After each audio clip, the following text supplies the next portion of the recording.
I was walking home from my office one January evening. It was a Monday. The weather was very cold, and there were some low clouds around the tops of the buildings. Once I'd left the main road, there weren't many people in the dark, narrow streets of Budapest's 13th district. Everything was very quiet. It felt as if the city was waiting for something.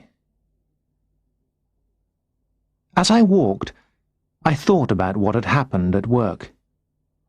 I'd argued with one of the Hungarians I worked with. It was the first serious problem since I'd arrived. I was trying to think what to do about it, and I was also hoping that my wife, Andrea, had made one of her nice hot soups for dinner. After about 5 minutes, it started to snow heavily, so that the streets were soon completely white.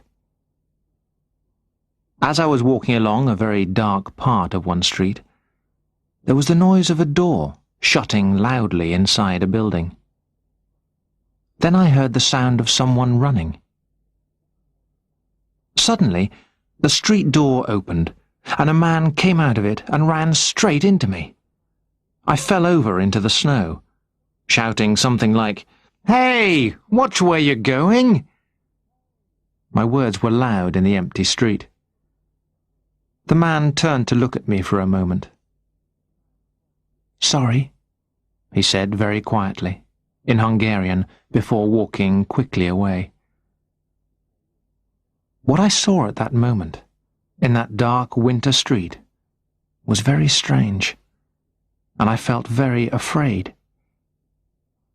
Because what I saw was me. My face looking down at me. My mouth saying sorry.